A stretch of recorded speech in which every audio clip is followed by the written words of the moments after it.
Good morning, everyone, and welcome again to another event of Startup Chippewa Valley 2025. We're here today with Caitlin Taylor of A Good Ass Day. Woo! Woo! And we're doing a live studio recording of our series called Startup Success Stories. So I'll talk a little bit more about what that is in a second, but first I want to share a few comments about Startup Chippewa Valley.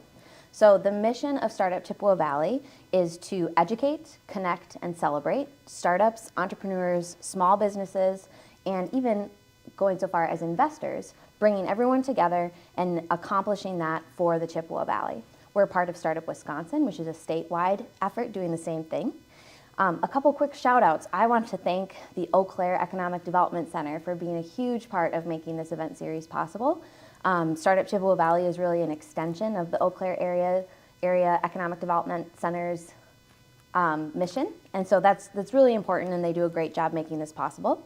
Also want to thank a couple of key people, including the Coven for sponsoring our venue and making this possible, and Austin Bauer Videography, Claire Collins for our social media and video support for the week. Many more shout outs given over the course of the week because so many community advisors, programming hosts, and other people come together to make this week really what it is. So, Startup Success Story, the idea here is that we're telling stories of startups and businesses that have really moved from idea, concept, passion project into something that's successful, scalable, and growing. And I know successful can be really a hard sort of word to think about because what does success really mean? And so I want to talk about that a little bit here today. But at the end of the day, the way I think it's important for us all to consider is how do you make it sustainable? And that's something that everyone who has a small business idea, a startup idea, I think has in their hearts. They want it to be sustainable. So, Caitlin, thank you so much for being here. Thank you for having me. I want to stop talking. Okay. Can you tell us a little bit about you and A Good Ass Day? Let's start from the very beginning. Okay. And like we kind of talked about, this is just going to be a coffee chat between us and our audience. And so let's just go back to day one and give us some context and some background and tell us about who you are. Okay, so hello everyone. My name's Caitlin Taylor. I'm the owner of A Good Ass Day LLC, and we started with manufacturing Good Ass Hair Day dry shampoo. And I think for me, it really started back in 2020. I mean, really, it started when I was like 5 years old, being honest. But in 2020, I started a TikTok following, and I am a hairstylist. So after cosmetology school, I moved to Hawaii and I worked behind the chair for 4 years. And I vividly remember being in my little one-bedroom apartment that was a 10-minute walk from Kailua Beach and thinking to myself, like, if I could do anything, what would it be? And I wanted to live and work out of a van. That was my next thing, if you will. And so I shipped a bunch of boxes of my stuff back to Wisconsin where I grew up, and that was that little blip was what I had started on.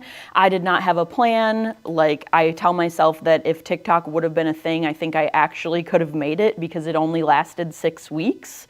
I had a 19-foot Airstream camper van, and I went down to Texas, over to California and back. And what I learned from all of that was that if I put my mind to something, I can make it happen. It obviously didn't last very long, but it was impactful enough for me to keep going and trying new things.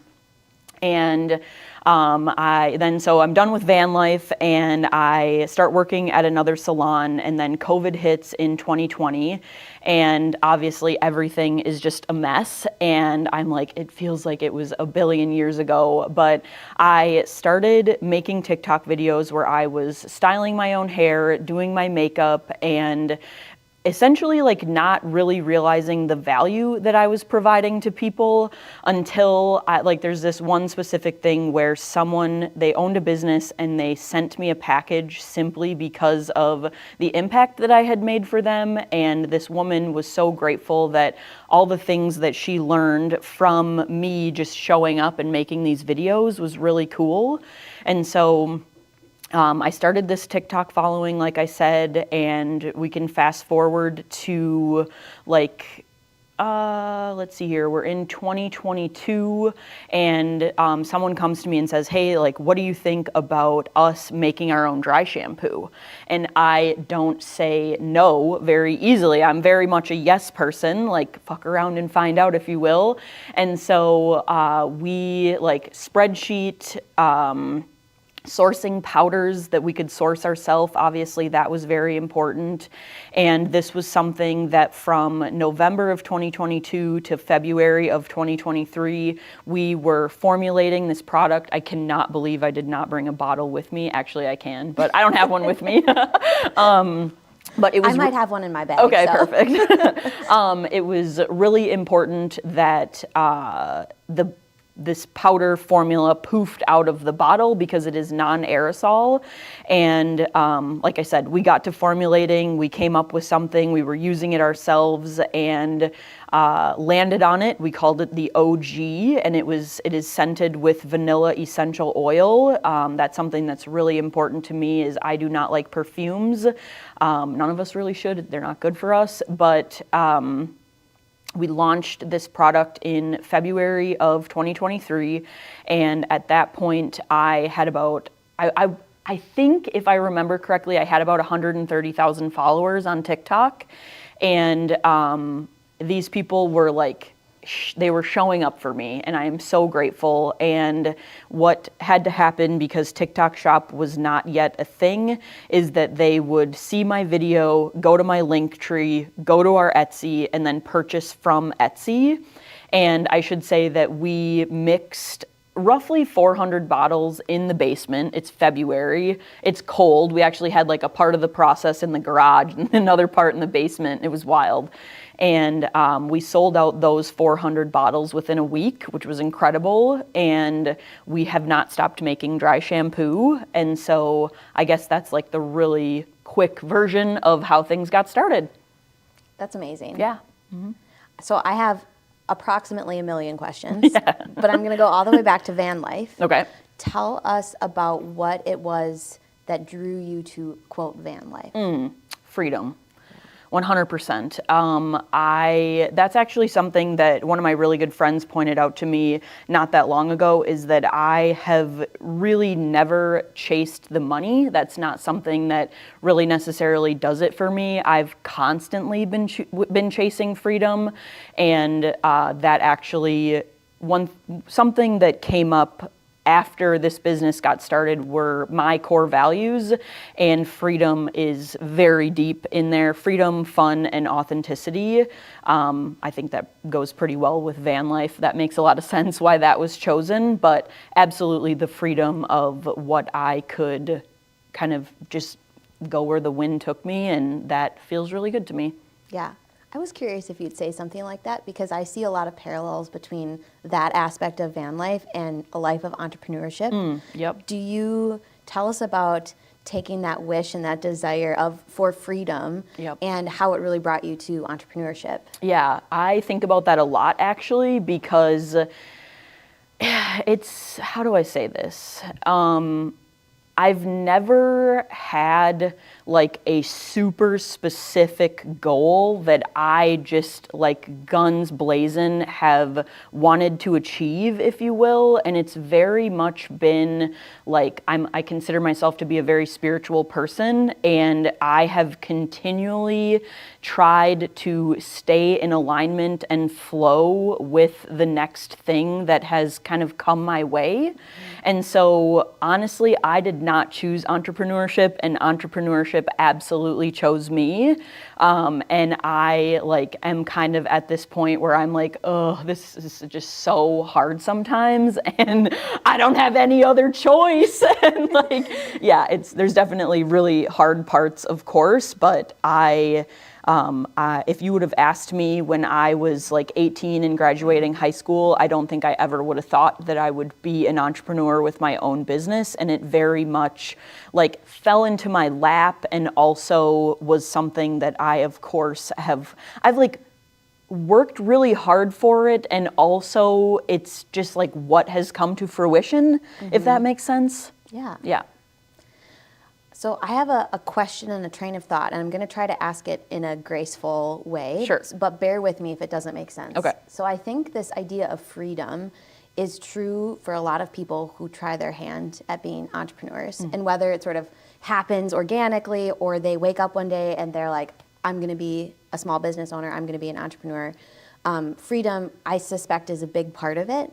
And one thing that I've noticed in my own entrepreneurship journey and being a part of others has been there's freedom on kind of the macro level and there's freedom on the day-to-day level. And you have to kind of make trade-offs along the way and figure out really where you're putting your energy and understanding how you're balancing your energy in a lot of different areas, but really balancing in particular that freedom kind of on a macro level versus the day-to-day. Yep. I'm curious if you've experienced that, if you have thoughts on that, if there's things that you've done in particular to really achieve that balancing act. Let's see. I would say to that, like I am living my dream. Like I truly do not know what else I would be doing if it wasn't for this. And you get kind of caught between a rock and a hard place because there's days where I'm like, I am so done with this. Like, what else is there for me? And then you think like, oh, I'm going to go find a 9-to-5. And I'm like, no, I'm absolutely not. Right. Like, that is not something for me. And so again, you get pressed rock in a hard place and you just have to keep choosing to show up for yourself. And so to touch on your point of freedom on the macro and the micro, yes, it is absolutely choosing. Like, I have all the freedom in the world, and there's also like, there's things that I have to do, there's things that I get to do, and I think honestly I'm at a point right now where I'm very much figuring that out, where yeah, there are things that can get put on the back burner, there are things that you can't put on the back burner, and I'm now at a point within the business where it's like, okay, what exactly are those things?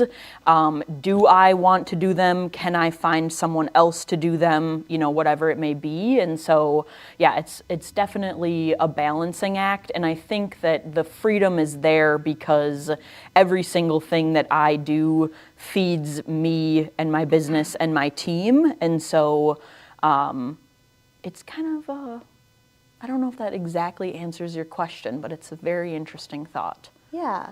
Well, and I think I'm glad you brought up team too, because I think that might be a big part of it for a lot of people is you have to make some short-term sacrifices, but when you reach a point where you can start bringing in other people, that's Right. how you can help balance some of that out, and you can lean into your strengths, you can fill your cup, if you will, with certain things and find other people to do the things that are maybe less ideal for you to be spending Right. time and energy on. Has that been your experience? And maybe tell us a little bit about that part. Yeah. Well, from the very beginning, I've always had a team. Like, there literally wasn't a day with this business that I haven't had a team. It started off with 3 of us, and then it grew to like 15, and now we're back to about 6.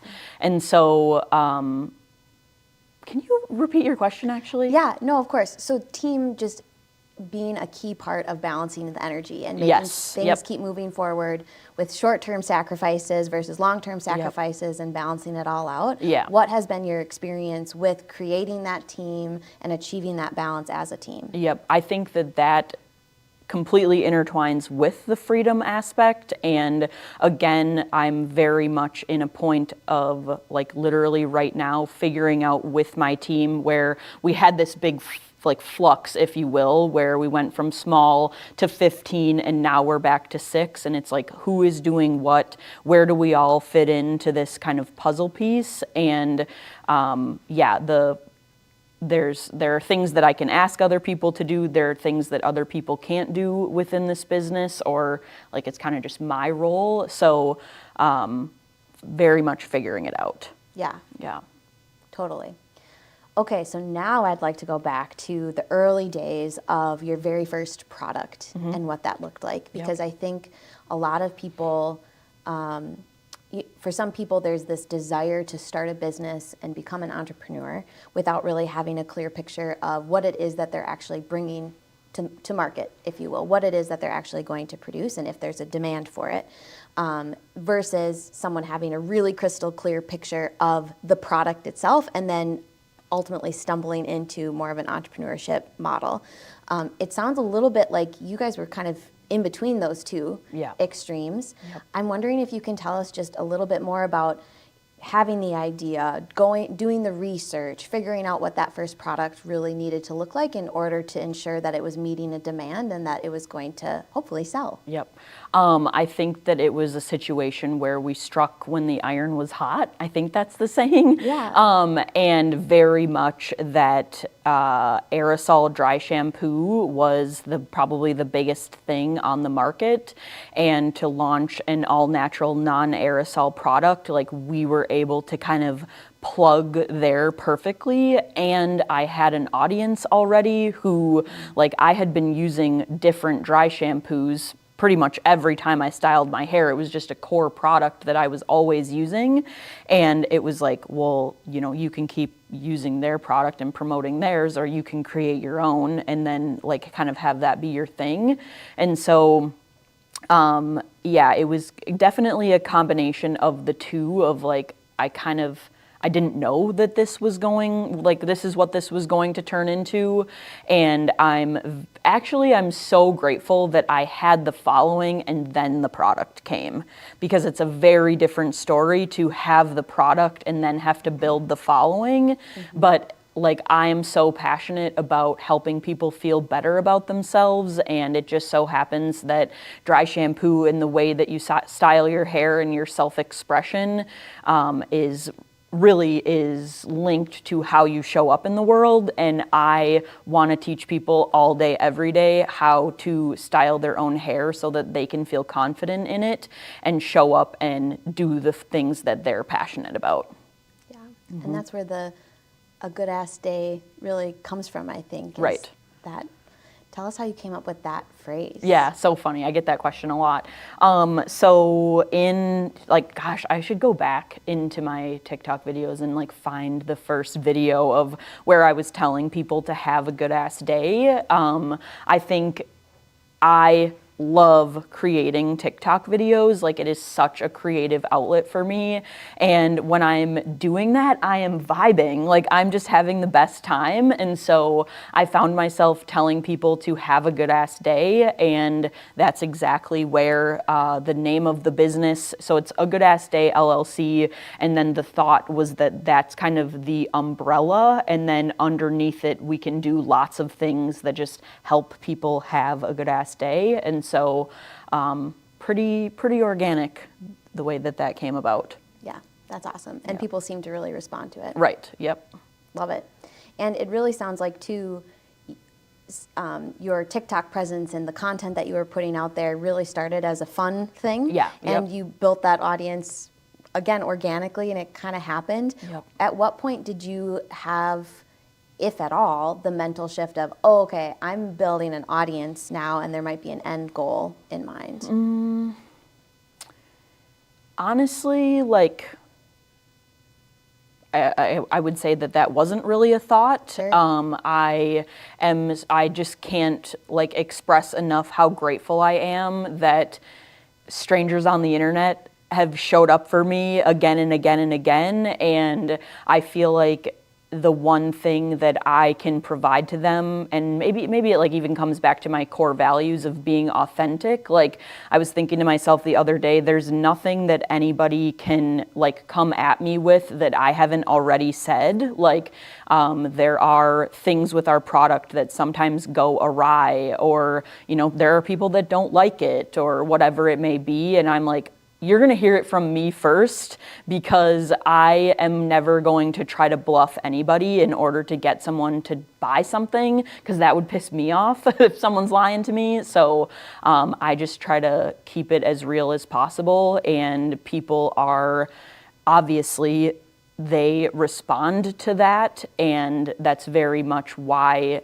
in my opinion, this product has done as well as it has, is because like I'm just not trying to bluff anybody. So, and to the fact that I am the owner and I am the one making the decisions within this business, and I'm letting people see that as much as I feel comfortable with, and they acknowledge that, can kind of pick up on that, and then in turn want to support me in the things that I'm doing. Yeah, that makes a ton of sense. And I think, to your point, authenticity comes through for people, and people really respond to that. So just this natural alignment of that being one of your core values and how you live your life, I think, you know, sitting over here, I can see that as a key part of your success. Yes, yep, absolutely. That's amazing. All right, so I've got one more sort of historical question, and then maybe we'll shift gears a little bit. But the historical question, getting really tactical for a second. So you said that you were really happy you had the audience and then the product. I think that makes a ton of sense. Not everyone is going to be able to experience it that way, but definitely a key learning to take away if, you know, for entrepreneurs, if that's something that they can pull off, building a personal brand before they really have their arms wrapped around the product might be something that could be really beneficial. Yep. But then there's the financing aspect of it, especially when you go down the path of a physical product. To whatever extent you're comfortable, could you share with us what that looked like for you as you moved towards developing this product? Yeah. I am pretty comfortable with how all of this looks, just because of the success that we have had. And if someone else can do this, great. That's amazing. This was, I want to say, about a $1,500 investment from the start. As far as sourcing ingredients, obviously that doesn't include the time and the effort that it took to like get it launched and stuff, but it was we were cash flow positive very early on, and it has been like we've been kind of moving forward ever since then. So that aspect definitely wasn't stopping us in the beginning. Yeah, that's awesome. And it sounds like bootstrapping would be the term of really just standing it up on your own and using some savings and that sort of thing. And then trying to move towards that cash flow positive as quickly as possible is really what I'm hearing. Yeah, bootstrapping was, that's something that has also been said from the very beginning, is that it was, you just keep figuring it out. There's like a new fire to put out or bridge to cross every day, and you just get up and show up for yourself and do what's in front of you, and it's proving to be, you know, beneficial and working out. So that's amazing. Yeah. All right, so fast forwarding a little bit, that first season can be really fun for people, and it's novel and it's fresh. And tell us a little bit about, okay, so you're in year 5? We make 3 years in February. Okay, yep. Sorry. That's okay. Year 3. Yep. Amazing. But I'm guessing some of the novelty has worn off along the way. So tell us a little bit about that and some of the things that have been challenges and how you've overcome them in the last 3 years. Yeah.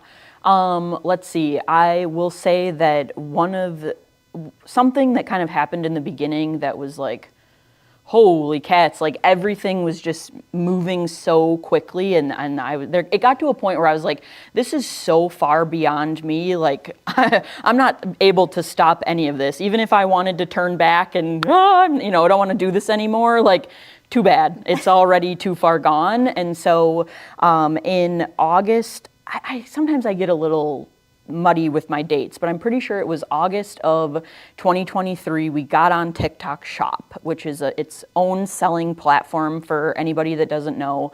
And we were capped out at selling 500 bottles each day. That was like TikTok, they're limiting you so that you get your orders shipped out, and like this doesn't go too crazy, because with virality, it absolutely can.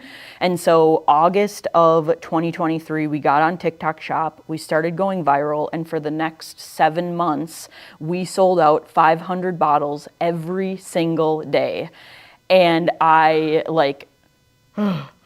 don't know, there's like nothing to even say. Like, it was just insane. I have chicken skin, and it's so cool that social media can do something like that for a person. Like, not only were my videos going viral, but there are other creators that videos are going viral. And for every bottle of dry shampoo that they would sell, they're making a commission off of it.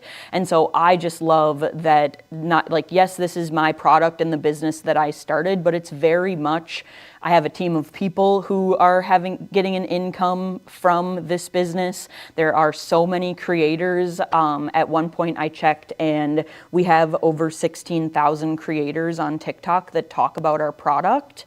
And so that was just like an incredible point of the business that I like to point out. And I think probably the next thing, as far as like difficulties within the business, I had started this business with a partner, and it got to the point where it was just feeling so misaligned, where like our goals weren't the same. And I am very much an integrity person, and what that means to me is that what's going on the outside matches what's going on the inside. And I started to not feel that way. I'm like, this looks like it's all hunky-dory on the outside, but like I am not feeling it. And so I made the decision, actually in August. August seems to be a pretty pivotal month for me, but in August of 2024, I was laying on the concrete foundation of the home that I was building, and I'm very much into manifestation, and I journaled that I was going to be the sole owner of this business. And it took me from August to November to have that conversation. Very much another whole other topic that I could talk about is bridging the gap between knowing and doing. And so I had that conversation, and then that was something that got like rolling, if you will, and it took a really long time, and that was really difficult for me. And I'm very much like I've gone through thought coaching for years and years. I'm a very big thinker, and sometimes it's great and sometimes it's horrible, but your thoughts create your reality. And so I went through that process, and basically it's just like making the shift from misalignment to alignment, and I think it very much has to do with my freedom as well. And so that got wrapped up in July of this last year, which really wasn't that long ago. So another thing for me is like, let's see, it's November. I think just like last month, I thought to myself, I'm like, I haven't lived the same day this entire fucking year. Like, this is crazy. Like, when is this gonna calm down a little bit?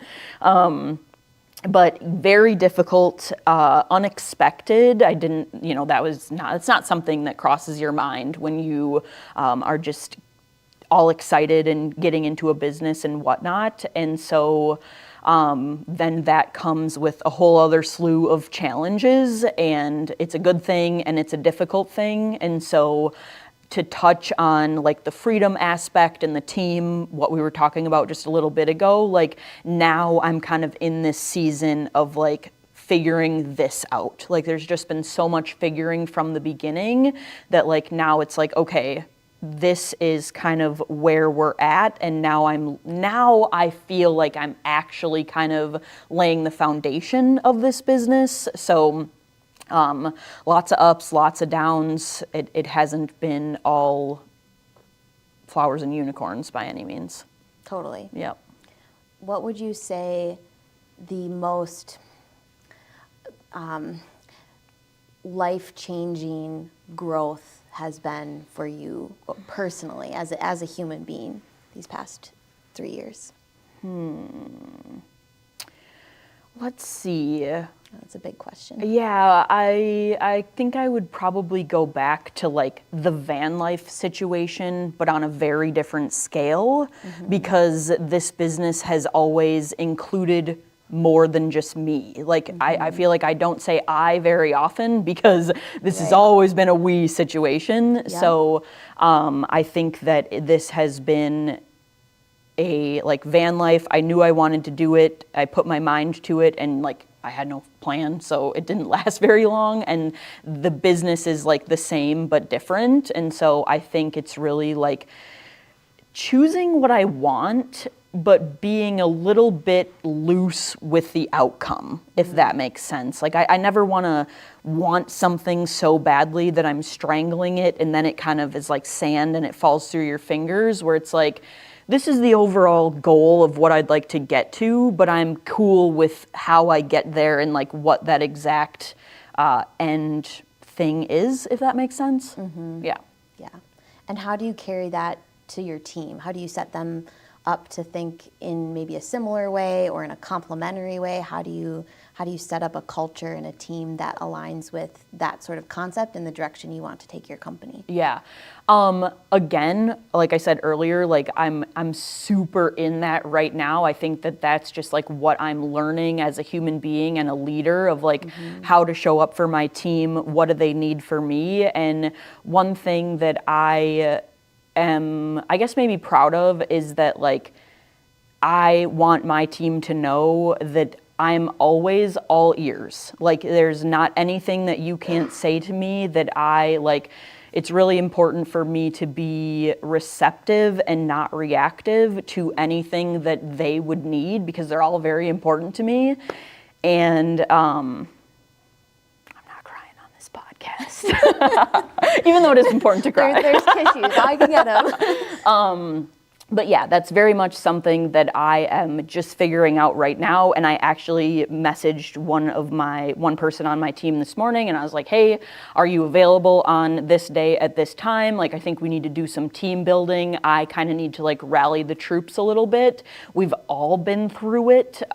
Very much this is kind of what happens within the business, even like a product-based business when it comes to sales, like that's kind of continually happening.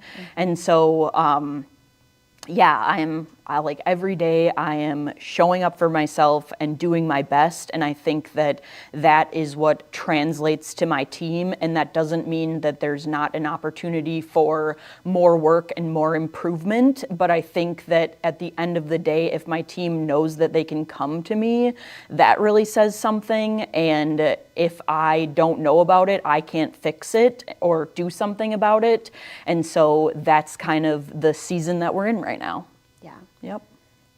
It's really easy for people to forget that humans are at the center of Right. all the business in the world. Yep. And so you as the leader, taking care of your team, taking care of yourself so that you can take care of your team. Right. And ultimately you as a team can take care of your customers. I mean, that's at the heart of, I think, a lot. And so it's cool to hear you talk about that and talk about just what you're doing to really focus on it. Right. And I would say too that the last like year of my life, kind of like the business transition, it's really interesting. So when I used to live in Hawaii and I worked behind the chair, we as a salon used to do this thing called live love bombs, which I know sounds absolutely wild, but we would write on pieces of cardboard, and there was a different theme for each of these live love bombs, and you would write something that aligned with the theme. And I remember, I'm almost positive, I have to dig back through my camera roll because I do still have photos in there from 2015 or whatever it was, but I'm pretty sure I held up a sign that said, self-care isn't selfish. And that was something that I stood on the road, and like all of my teammates also had signs about like loving yourself and taking care of yourself. And I think that is truly like where it started, where I'm like, I am choosing myself. There's nobody else. Like I came here just me, and I'm leaving here just me. And like, it is so important to speak up for yourself and do what feels good for you and be okay with disappointing people. And where was I going with this? Okay, so for the last year, like I have had to take care of myself like so fiercely, if you will, because I don't know what happened to me if I didn't take care of myself in the last year, because I cannot express how difficult it's been. And that is also something like with my team, like I want my whole team to take care of themselves. If we're not taking care of ourselves, it's really difficult to show up for other people. And it's incredibly important. And I am not ashamed to talk about it and say that. So No, and I don't think you should be, because I mean, it sounds cliche, but you truly can't pour from an empty Right, cup. exactly. Especially not for a long period of time. And Right. something like a good ass day, we want to be around for Right. decades. Right. Yeah, exactly.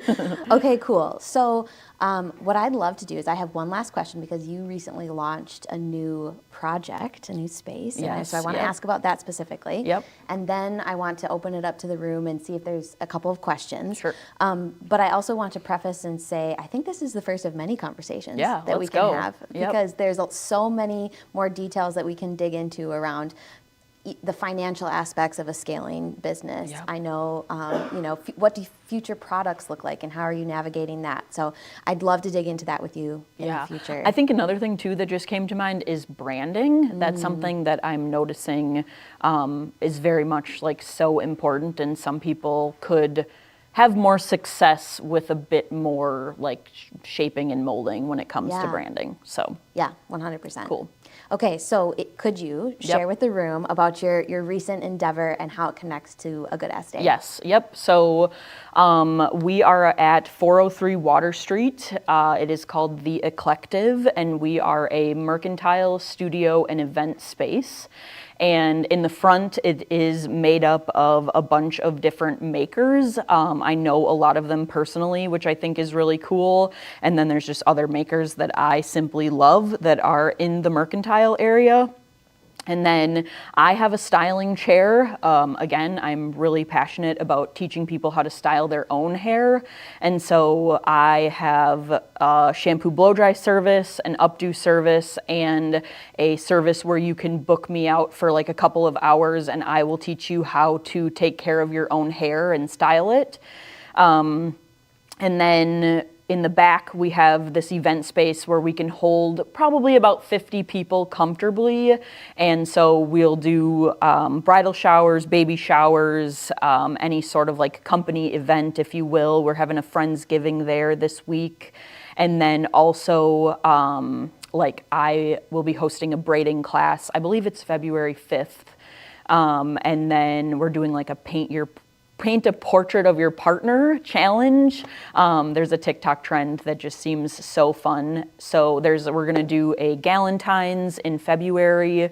Any way to bring the community together, I'm very much about it. I think that we're kind of maybe turning a leaf in getting off of our phones a little bit and wanting to do more community-based things. And so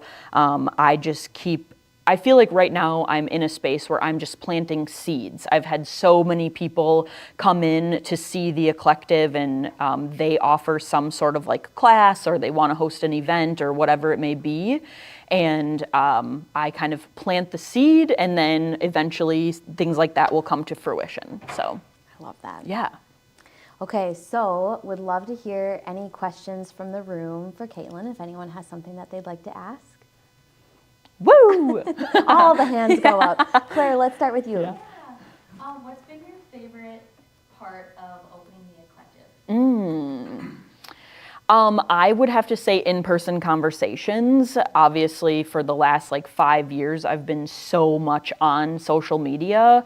And so to be able to invite people in and even have people in my TikTok videos be like, oh my gosh, I need a refill, I'm gonna stop in. And so eventually, once the dust settles a little bit, I will have specific times, obviously, where I'm down there. And it's really that in-person connection, and it's not just comments on the internet. So being able to talk to people in person is probably the best part. Yeah. What other questions do people have? I was just waving. Okay. Hi. Family. Oh, it's all good. Yeah. So a lot of times entrepreneurs, their product, their idea, they're totally on board with it. They know how to operate their actual business about what they're doing. The hard part is the financial and the human resources of managing other people. Yep. Did you kind of figure that out as you went, or were there other resources you tapped into, or folks on your team that maybe that's their skill set? Yep. I have had a CFO probably since year one. and she is very much obviously in the finances, and we have weekly check-ins. And then as far as HR, that is another team that I have outsourced. And I will say too that of course HR is important because that has to do with like the law and abiding by that and whatnot.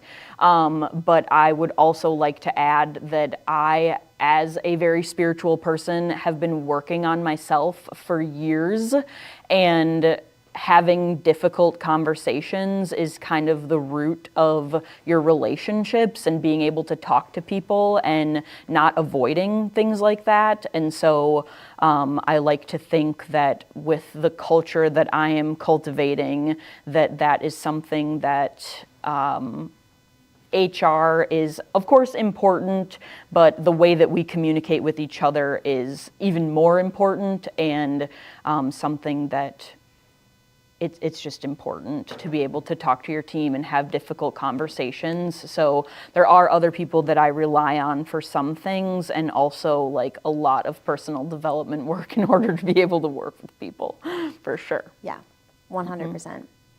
So I have one closing question. Sure. And it's going to be a cliche question, but I think it's an important one. Okay. So much of our audience are wantrepreneurs, people who feel the drive, feel the passion, feel sort of the calling, if you will, but aren't sure how to make the leap or how to get started. You don't necessarily need to prescribe steps, but what would be some of the one or two nuggets of advice that you would give to someone in that situation? I would say, so assuming that a wantrepreneur could probably change their life by showing up on social media, that's obviously what changed my life, and I feel like this is coming across my screen a lot these days, is being okay with climbing Cringe Mountain. And like, no one fucking cares. So if you want it bad enough, show up and do it. And like, seriously, who cares? I have it tattooed right here. Who cares? Like, if it's truly what you want and you're passionate about it, then like, let's see it. I love that so much. Have not heard that phrase yet, the climb Cringe Mountain, but I'm going to get a tattoo now. That's amazing. All right, well, this was a live studio recording of a startup success story. Let's give it up for Caitlin Taylor. Woo! Thank you, everyone.